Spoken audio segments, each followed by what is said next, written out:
torture chambers, secret passageways, vats of acid, and deadly vaults.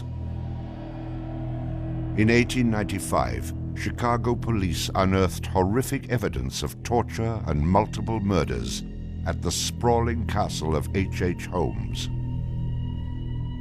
Masquerading under the guise of caring doctor, kind husband, and prominent businessman, H.H. Holmes was a contemporary monster, designing his buildings solely for the disposal of human bodies. Torture doctor, monster of 63rd Street, H.H. Holmes was America's first serial killer.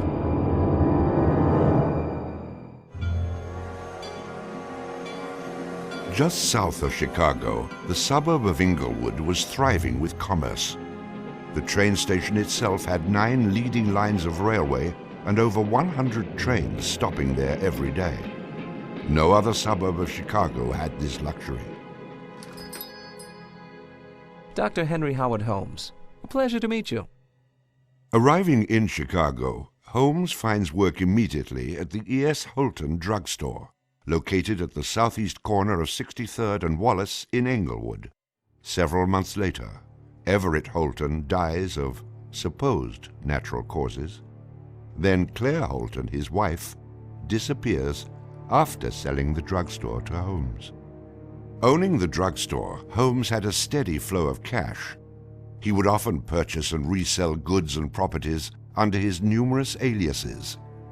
In addition to scamming creditors, Holmes obtained his funds from other phony inventions, such as a mineral water elixir, which in reality was obtained from the city's water supply. 1888, Holmes secures a lease on the vacant property across the street from the drugstore, the southwest corner of 63rd and Wallace. It is here that Holmes will make his horrific dreams come true.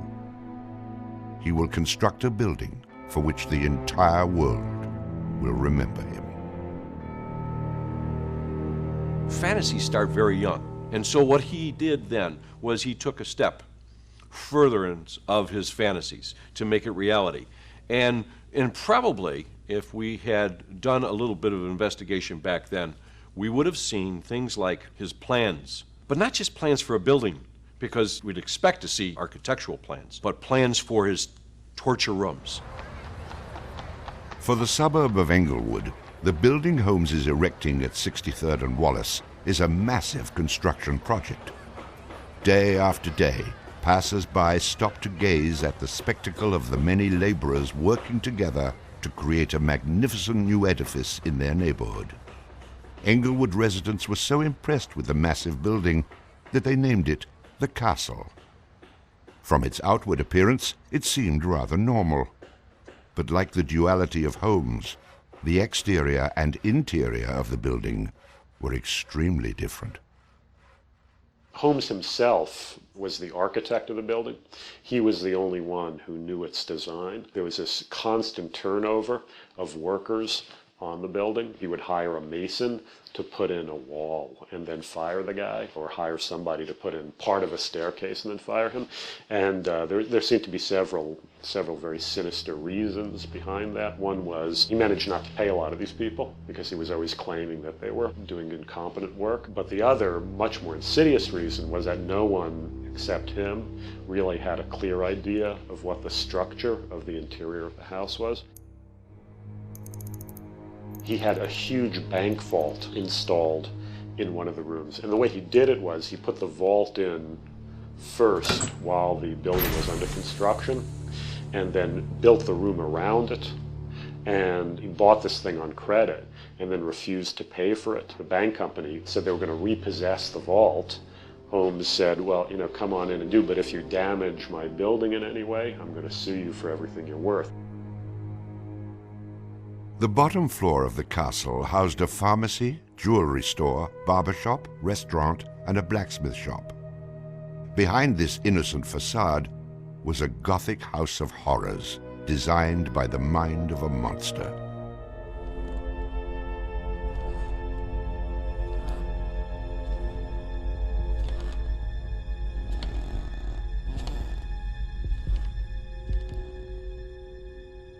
The third floor seemed innocent enough, containing rented rooms, legitimate offices, and Holmes's own bedroom.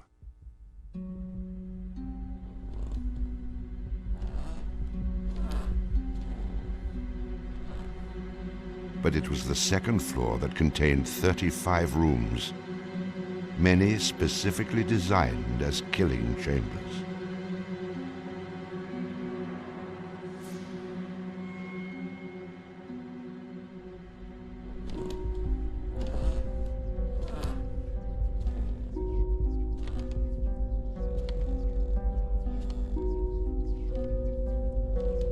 Disorienting unsuspecting victims, the labyrinthian construction contained numerous staircases and doorways that led nowhere.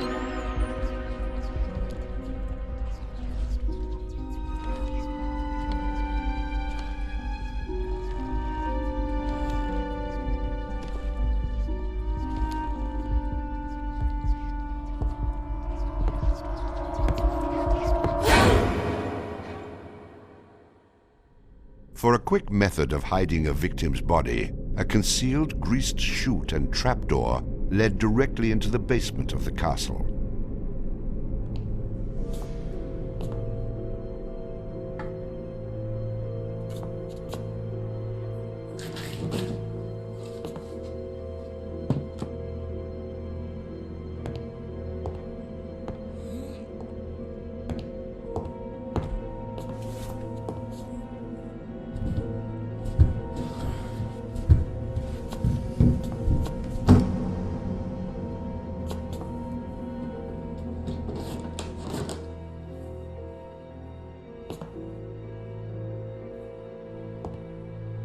The basement held the most terrifying rooms, resembling a medieval torture dungeon. Acid vats, quicklime pits, and a crematorium disguised as a glass-bending furnace were Holmes's favorite methods of immediate body disposal.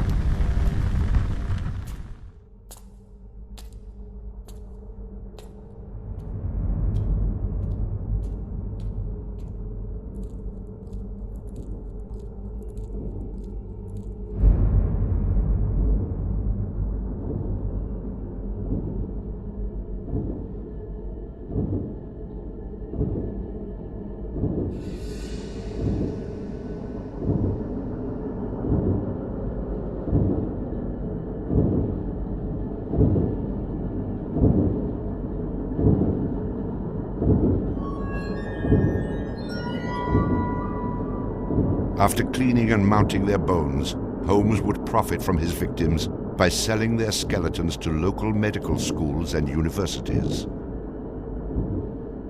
Holmes would make a killing in Chicago, financially and literally.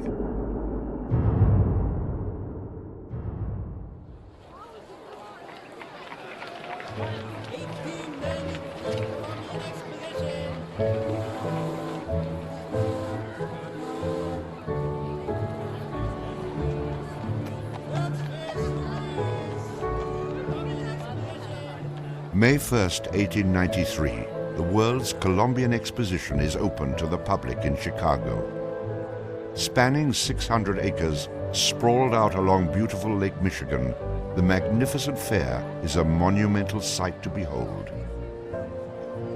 Over 20 million people from around the world would attend the dazzling World's Fair between May 1st and October 30th, 1893.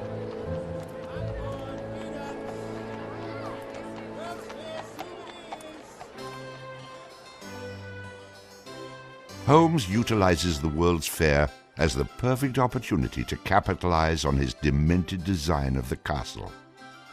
Located only a few miles from the World's Fair, Holmes's castle was perfect lodging for tourists. Holmes decides to rent rooms to visitors of the fair. He entirely renovates the upper floors of the castle, bringing in the most modern furnishings and luxuries, all purchased on credit, which Holmes had no intention of repaying. In addition to placing newspaper ads for rooms to rent, Holmes visited the fair with several of Benjamin Peitzel's children, preying on elderly women who flaunted their wealth, making sure he invited them back to the castle for a warm night's stay in a soft bed. They're not calling their relatives, telling them where they're at. They just know that they're going to Chicago to see the Columbian Exposition. Perfect victims, because they're unknown in the city. Their relatives, wherever they came from, know that they were coming to Chicago, and they never came back. Now, how do you start to find them? They don't even know where they stayed. Perfect, easy victims. I'm sure some of them got in and out of his place with no problem. And others, they walked in and they never checked out. Some of the rooms had been completely lined with asbestos to make them soundproof. Hidden in Holmes's office was a master control panel which connected to gas lines leading into airtight sleeping chambers. Holmes would lead his victims into the rooms, lock them in, and turn on the gas, asphyxiating them while watching their demise. Let me out! Holmes, let me out, please! Holmes! Holmes! Holmes, please! Holmes! At the height of the World's Fair, Holmes masterfully juggles his castle businesses, renting rooms, dodging creditors, selling skeletons, and attending to the needs of the many women in his life. I have had many young ladies in my employ, most of whom are still living in and about Chicago, whose parents and friends know only too well that far from being their seducer, I have done much to materially help them in their narrow lives. Being a personable, attractive young doctor and businessman, Holmes won the hearts of many women throughout his life. At one point, Holmes managed to secretly have 3 wives, each never knowing of the others. In 1890, Julia Connor became Holmes's employee and mistress, living at the castle with her daughter Pearl. When she became pregnant and demanded marriage, Holmes agreed on the condition that she allowed him to perform an abortion on her. She agreed. Neither Julia nor her daughter Pearl were ever seen again. Just a week later, Holmes sold a clean, articulated skeleton to the Hahnemann Medical College for nearly $200. In 1892, Holmes acquired another mistress, Emmeline Sigrand, and employed her as private secretary. Holmes sent Emmeline into the vault to retrieve some papers and sealed it, suffocating her to death. Several weeks later, the University of Chicago acquired a female skeleton from Dr. Holmes. In 1893, Minnie Williams became Holmes's new private secretary and eventually his mistress. Minnie was the beneficiary of a property in Fort Worth, Texas, valued at over $40,000.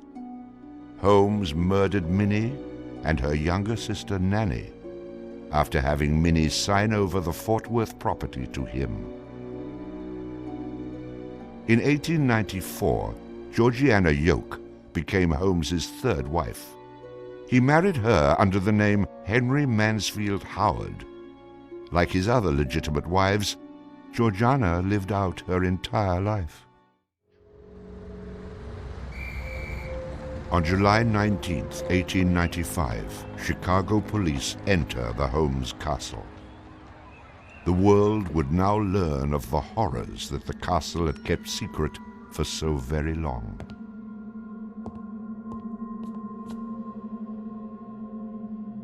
As disoriented detectives and police searched the upper floors of the castle, the true depths of Holmes's evil were waiting in the basement.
Among the death devices in the basement of the castle, investigators find piles of mixed human and animal bones, bloody women's undergarments, and a wooden dissection table saturated with dried blood.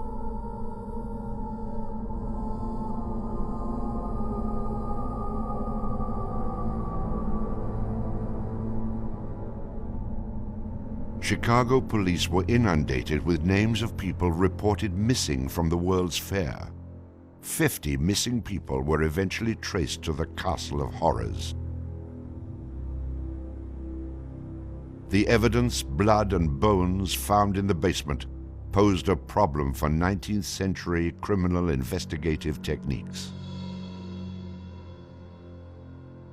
It was very difficult to go and identify even the bones as being human in origin, because with the very small fragments you didn't have enough of the identifying characteristics to be able to make that ID.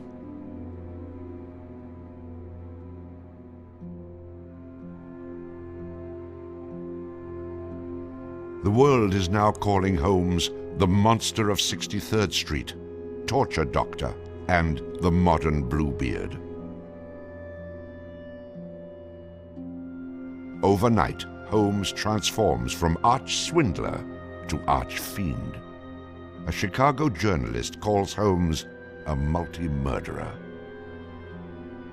The Holmes case generated this incredible amount of national attention and really international attention. Really in his own time and in America, Holmes was much more notorious and more widely known than Jack the Ripper, who was a contemporary of his. Then as now, people were very, very fascinated to sort of visit the sites of these terrible crimes. And his castle became a kind of tourist site. And there were various people who were wanted to take it over and turn it into a kind of murder museum. And then just before some impresario was about to make it again into this tourist attraction, it burnt down. Somebody burnt it down. I mean, it could have been, who knows, some outraged citizen who didn't want this to become some very morbid tourist attraction.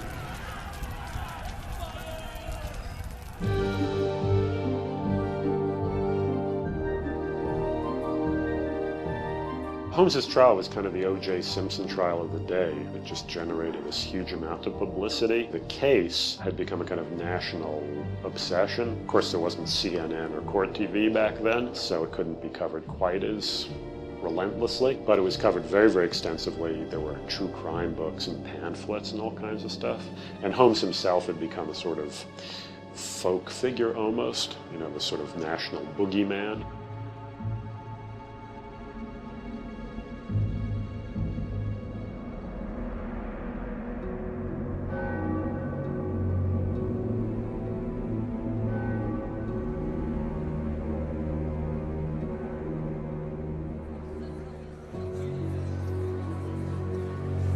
The courtroom fills for the final verdict to be read. Holmes becomes extremely nervous when not one of the jury members looks at him. In his entire criminal career, this is the moment Holmes never believed would occur. He is found guilty of murder in the first degree. Herman Webster Mudgett, alias H.H. Holmes, would be hanged on May 7th, 1896.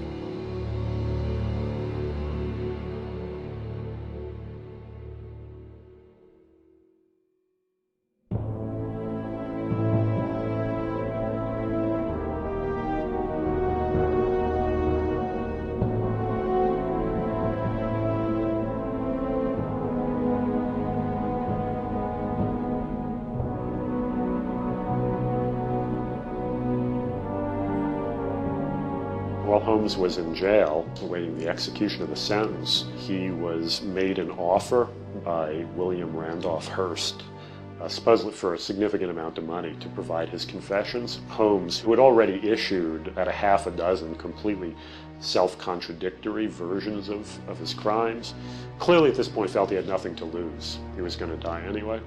In this confession, he did a complete about-face and portrayed himself as the worst monster who ever lived. He just basically confessed to every crime anybody had ever suspected him of and threw in a few more for good measure. He's reliving the fantasies after the fact now. He's reliving the fantasies of things that he did. She was very willing to do this, and prepared to leave the vault upon completing the letter, only to learn that the door would never again be opened until she had ceased to suffer the tortures of a slow and lingering death. The partial excavation in the walls of this room found by the police was caused by Latimer's endeavoring to escape by tearing away the solid brick and mortar with his unaided fingers. I closed the door and turned on both the oil and steam to their full extent. In a short time, not even the bones of my victim remained.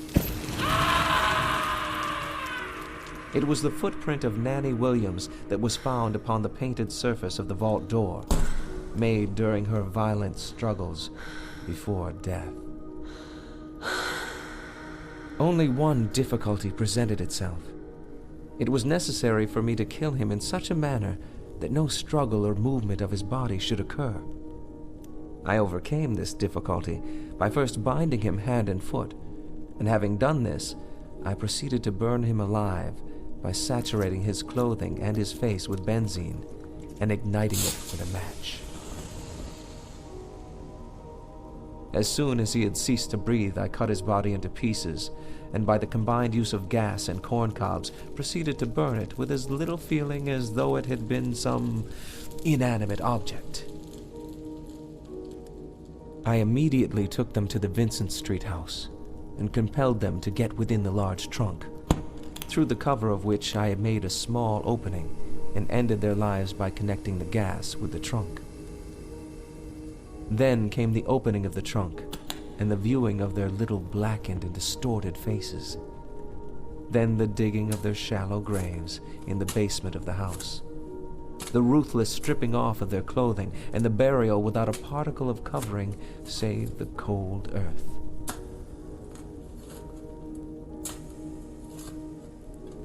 I am convinced that since my imprisonment, I have changed woefully and gruesomely from what I was formerly in feature and figure. My features are assuming a pronounced satanical cast. My head and face are gradually assuming an elongated shape. I believe fully that I am growing to resemble the devil.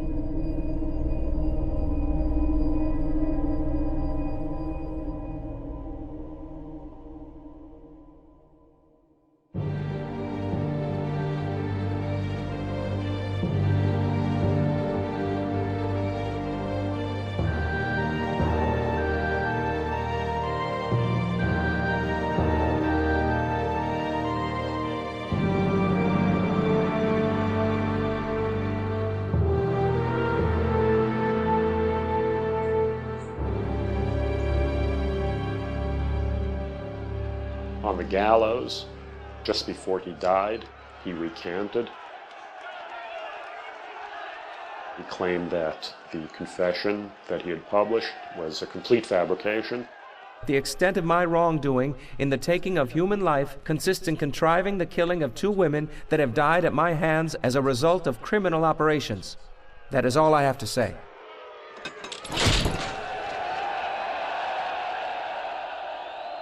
H.H. Holmes is hanged on Thursday, May 7th, 1896, just 9 days before his 35th birthday. At 10:25 a.m., he is pronounced dead. He was very concerned that after his execution, his body would be dug up either by medical men seeking to dissect his brain and find out what made him tick, or just ghoulish sort of, souvenir hunters. And he requested that he be buried within a big slab of concrete, which he actually was. One of the things about Holmes is that nobody knows for sure how many people he actually killed. Although in my researches, which were pretty, I feel, thorough and extensive, it seemed very clear to me that he murdered at least 9 people. There have been stories that he killed 50, 100, countless people, particularly in Chicago at the height of the World's Fair.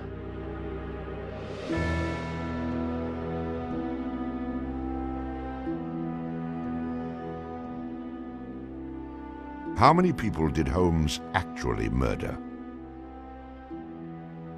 Most likely, no one will ever know. Holmes and the many other people that came in contact with him are long gone, having taken the answers with them to their graves. I was born with the devil in me. I could not help the fact that I was a murderer no more than the poet can help the inspiration to sing. I was born with the evil one standing as my sponsor beside the bed where I was ushered into the world, and he has been with me since.